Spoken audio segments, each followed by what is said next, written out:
And all these attacks against these UK retailers, they all used social engineering to infiltrate the systems and carry out these attacks. You can write much better emails much faster if you use AI tools specifically aimed at specific demographics, right? I mean, it's not rocket science. I mean, you can go there, and sure, you might have to edit a bit more, but you can go there and you can create very triggering emails is how I would describe it.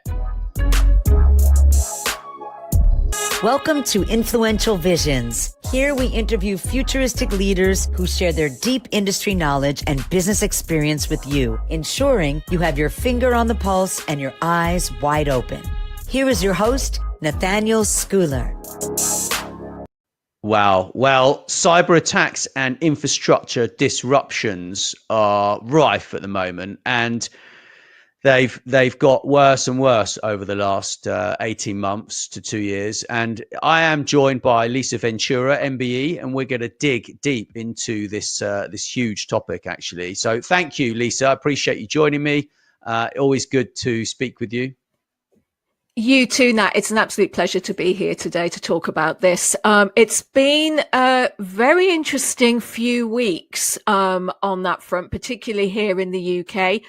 So looking forward to sort of digging into this and how what's going on here in the UK could easily happen, globally. It's not just a UK centric thing, for sure. It's actually quite devastating, really. I mean, when businesses can't take payments for even one day, I mean, they must lose custom, and with this always on lifestyle, this always on mentality of you have to have it yesterday. I mean, look, here in Croatia, things are different. I mean, if I order an Amazon or eBay, it could take 10 days for it to arrive, right? So it's a bit different here in terms of that. But if I was ordering from a local retailer who was normally giving me next day delivery or 2 days delivery, I would be devastated if I wanted to order certainly some food. I mean, as one example, I mean, you said when we were talking earlier, you were talking about Marks and Spencer and what happened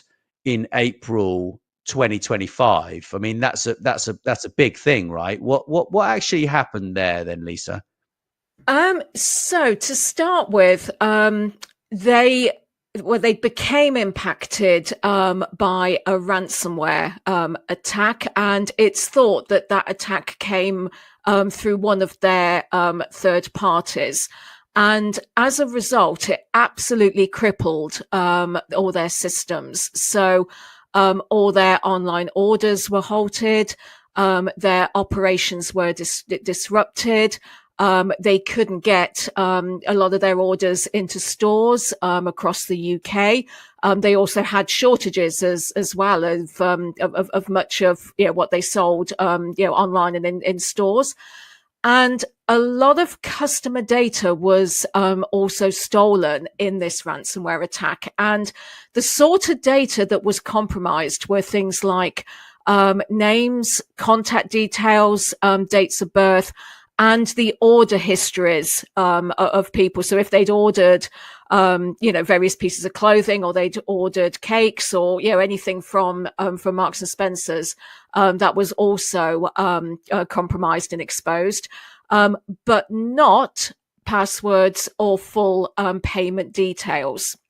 And this breach actually happened on the 25th of April. And online orders have been halted since then.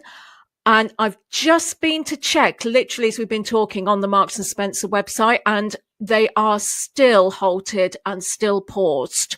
So even today, we're almost a month from when it happened.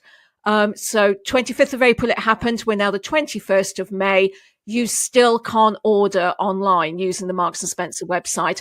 And even for me, I was saying to you earlier that I'm a huge fan of Marks and Spencer in terms of certain products. There are only some certain things from there, and I will get them from Marks and Spencer's above any other retailer.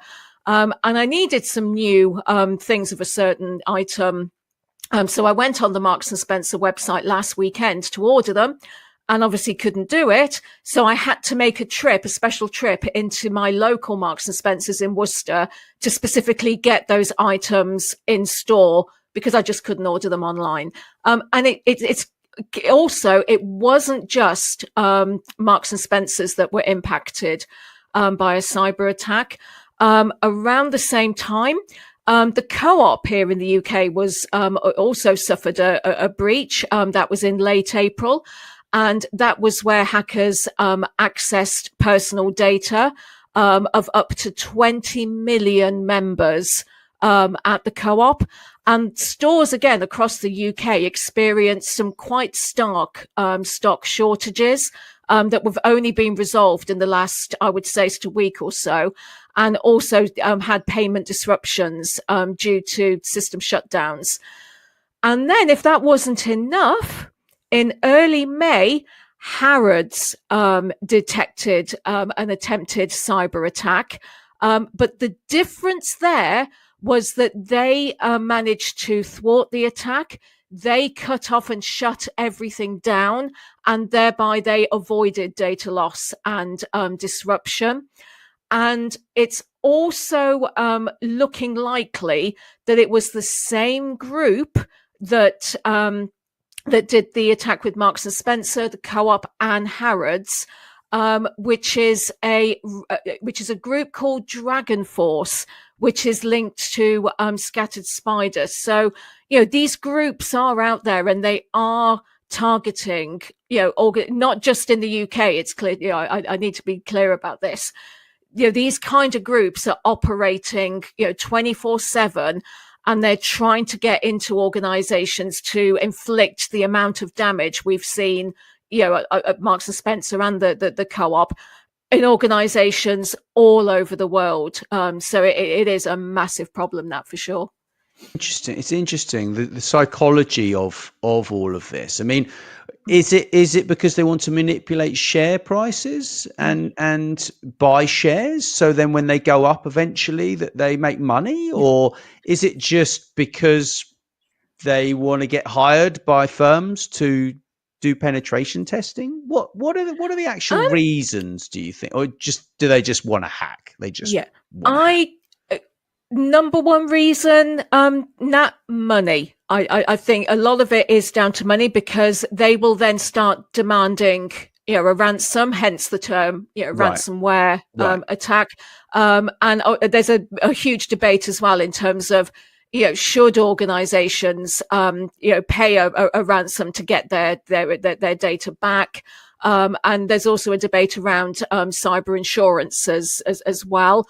An officialish line is that you shouldn't pay a ransom, but it's so easy to do that when you're so impacted and want to get access to your systems back as quickly as possible. And all these attacks against these UK retailers, they all used social engineering to infiltrate the systems and carry out these attacks. And social engineering is a term that covers malicious activities that will exploit human psychology to trick individuals into divulging sensitive information or performing actions that will compromise their organization's security. And it's a really strong manipulation technique because hackers will use that human interaction and trust in order to gain that access and information.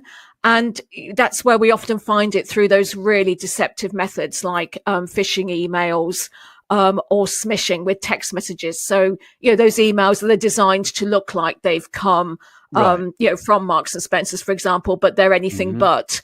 And then obviously people will fall, and click on links, and that will take them to malicious, websites.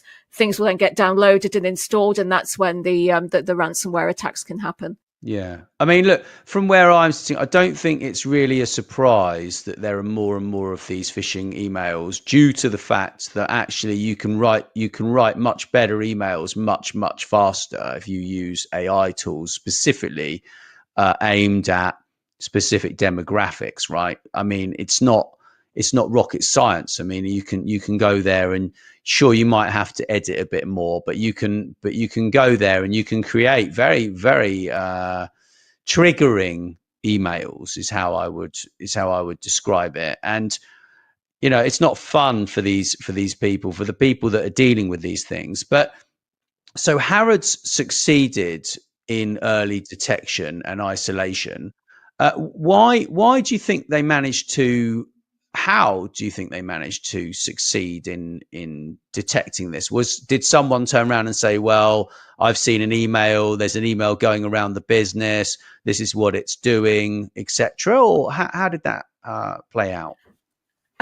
Well, they shut as soon as their systems detected that there was an intrusion in early May. They cut off internet access. They shut everything down, and thereby they avoided that data loss and disruption. It's not 100% clear yet why Marks and Spencer's actually became victim to this kind of cyber attack. Why their systems didn't thwart it, why it didn't detect it as easy, or if it did, why they didn't act or shut down more quickly. Similar for the co-op as well. I think it might have just Harrods just might have been a lot quicker, and plus, there was a lot in the press going on and talk around Marks and Spencer's and the co-op as soon as it happened. So it might just be that by the time it got to the co-op, they were just a lot more sort of clued up and probably on heightened alert, as well as to what was going on. Right. It's very interesting. I mean, you mentioned that something happened in Spain and Portugal with power outages. I mean, I definitely believe that power outages in some cases are cyber related, because someone pushes a button to turn on and off power, right? And if they can do that electronically, why can't that be hacked, right? Yeah, absolutely. And so towards the end of April in Spain and Portugal, both countries experienced really significant and widespread power outages, actually over multiple days as well. And these power outages affected hospitals, public transport, digital infrastructure. So, flights were cancelled and grounded, trains ground to a halt. Hospitals couldn't perform procedures or surgery or so on. And it had a massive impact on both countries. In addition to that, there was talk that on the UK's national grid, just before these power outages in Spain and Portugal, there was some sort of detection or some sort of flicker or something that happened on the UK national grid. But it didn't develop into anything, and it certainly didn't develop into anything as widespread as what happened in Spain and Portugal.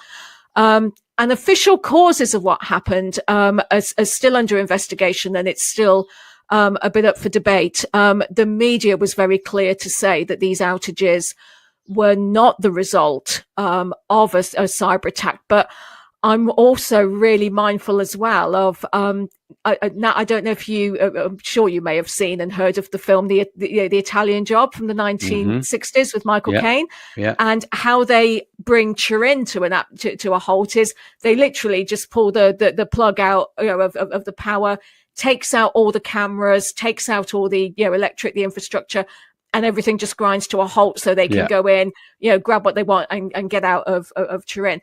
I mean, it could be just something as it's sabotage like that. Who knows? The official line, hasn't. It could be anything, and you know what the press are like. I don't believe the press exactly at all really these days.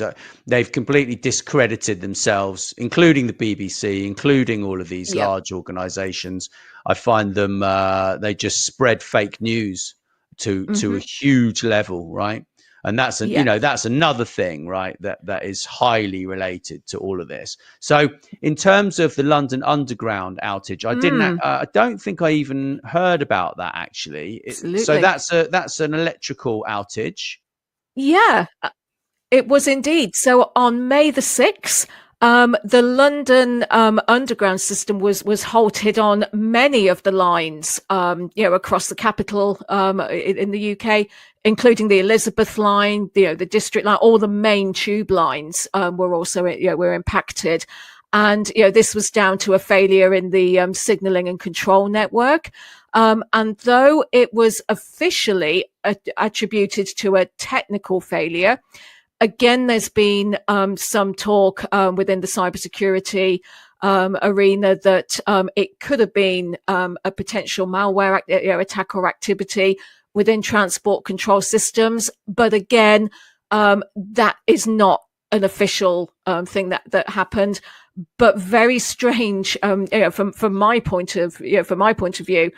We had Marks and Spencers on the 25th of April, closely followed by the Co-op, closely followed by Harrods, who managed to thwart and stop the attack in its tracks. We also had the power outages in Spain and Portugal, and the disruption to the London Underground on May the 6th. It builds a picture, and while, as I said, I can't say that the power outages in Spain and Portugal and in the London Underground were to do with a cyber attack, just putting it all together as a picture, it just seemed very strange that all of this has happened at pretty much the same time in the space of a couple of weeks. It's certainly very interesting, certainly with a lot of these global events that are happening, a lot of the wars, a lot of these meetings, a lot of the stock market action. There's so many things that actually could be related. I mean, I'm not a conspiracy theorist, but I do think that there are masses of things that we just don't know, basically. Yeah. Absolutely masses of things. So yeah, it's certainly very worrying, I must say. So yeah. So in terms of the reasons that these are related, you think it's to do with supply chain, third party platforms? What do you think the reasons are? Absolutely. I mean, while there's no conclusive evidence, as I said earlier, that's being released that links the power outages in Spain and Portugal and on the London Underground to what happened with the Dragon Force Scattered Spider campaign, there are some sort of key similarities, and it could be, as we said earlier, it's obviously around getting they want to get as much money as possible. They want to hold that data to ransom, so to speak, and also just to create as much disruption as possible as well. And the timing, the scale, and the cross-sector nature of these disruptions, as I mentioned, it has led to some growing speculation about whether this is a coordinated or state-backed campaign that's testing the UK and European resilience. And, some of the shared characteristics of this is that all of these things occurred within, literally a few weeks of each other. And they all targeted the critical national infrastructure as well. So that's things like energy, transport, and retail. And they also possibly exploited vulnerable third-party platforms and shared supply chain systems. So as you said, looking at getting into that supply chain, causing as much disruption as possible, and then that cascades down into all the organizations involved in that supply chain. And these attacks as well also involved social engineering and insider impersonation tactics. Right. And one of the things as well that's been reported in the media over here, but again, as we talked, just now, about taking a lot of what's reported in the media with a pinch of salt, is that Marks and Spencers apparently didn't have a resilience plan in place. Whether that's true or not, I don't know. It's certainly something that's been reported in the press, that they didn't actually have a resilience plan or a plan in place for how to deal with a cyber attack of this nature. And I know a lot of the people that work in cyber at Marks and Spencers, And oh my goodness, they will have, I can't even begin to imagine the impact that all of this will have had on them. They'll have probably been working, day in, day out, nights without sleep, impact on their mental health. And we really do need to stop and think about that whole mental health and well-being, aspect. And as you know, Nat, I talk about that a lot. And this is a classic example of where it's so important to look out for people, when they're in the midst of an attack of this nature, and make sure that they are okay and that they've got access to, talking therapies, mental health first aid, and so on. So important. Wow. So the stress and the worry, it can be, they might actually be under the illusion that it will kill their career, some of these people as well. Absolutely. When really it's not a matter of like, if you're going to be hacked, it's just a matter of when, and then it's just a matter of minimizing the damage, right? I mean, that's in essence what we're really doing here. If we can't stop the attack and detect it there and then we're kind of at a point of mopping it up, right, and having a communications plan and all sorts of things like that. So how can organizations protect themselves immediately then? Yeah, absolutely. So there are a lot of broader implications and things that organizations can learn from these incidents. And the first thing I will say is, and you've just said it yourself, Nat, it is not a matter of if you're going to be impacted by a cyber attack. It is more of a matter of when. And in terms of being able to be more like Harrods and actually detect it, thwart it, and stop it in its tracks, having things in place, looking at all the different tools and aspects and things that you can use for that becomes a lot more critical and highly essential.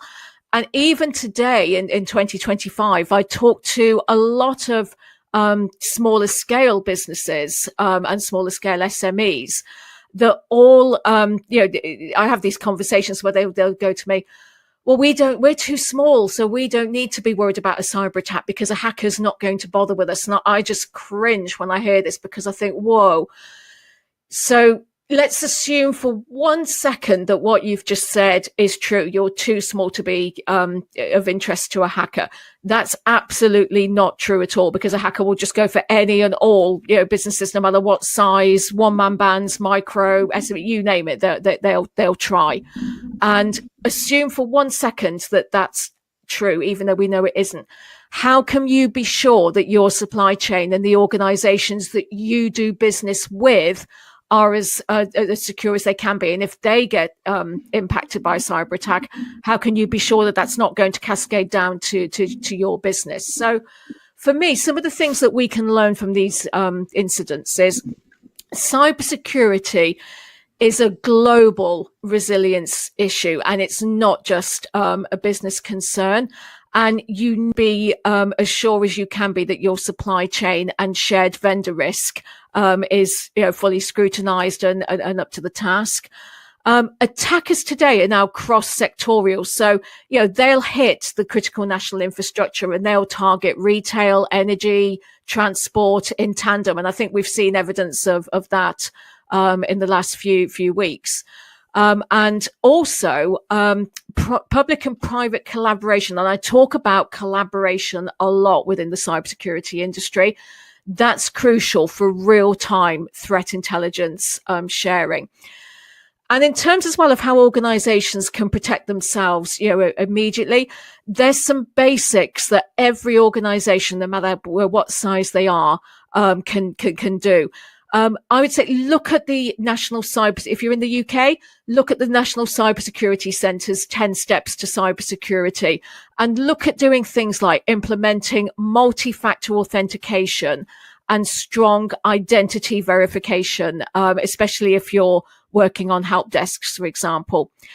Train your employees on spotting social engineering red flags. So, roll out that cyber awareness training. Look at doing things like cyber escape rooms. Look at phishing email simulations. Train them to spot those emails that might be social engineering red flags.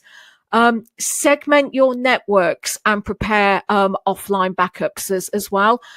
And one of the most important, develop and test incident response plans. It's not just enough to have an incident response plan or a business continuity plan. You need to regularly test those plans as well. Monitor your suppliers and conduct cyber risk assessments on your third parties. And I would also urge, especially those listening that are in the UK, go for your Cyber Essentials and Cyber Essentials Plus certification, because that can give you a really good, strong overview of how secure your systems will be. And Cyber Essentials has been specifically put together for those smaller businesses to help you be a lot more cyber resilient. And if you go through Cyber Essentials, you also get a certain level of cybersecurity insurance when you achieve the Cyber Essentials certification. It's not a huge thing, but it's certainly better than having absolutely nothing. So definitely, if you're in the UK, go through Cyber Essentials. And if you're listening for anywhere else in the world, look at what your equivalents are in your individual territories. But we also need to remember that we don't want to think everything is a cyber attack. I mean, for example, I just told one of my devices to turn on my power. I didn't realize that my laptop was not plugged in, right? And then everything went black. And if I was paranoid, I would actually be like, oh no, I'm under a cyber attack. And then when I tried to log back in, I couldn't get my speakers to work. But it's like, look, glitches occur in software. And there is user error. People do make mistakes. People do forget things, but we need to just be vigilant, right? And be aware. So then we can actually get the best outcomes for ourselves. Absolutely. And like you said, not everything is a cyber attack. And that's why I've been really careful throughout this conversation with you, Nat, to stress that while those power outages in Spain and Portugal on the London Underground, the official line is that they weren't cyber attacks. All these systems are run by humans, and humans they do make mistakes. And it could just be as simple as a power cable has come out somewhere or something. It could literally be as simple as that. And you're absolutely right. Not everything is a cyber attack. So, but just be vigilant, just watch, closely, keep an eye on those emails.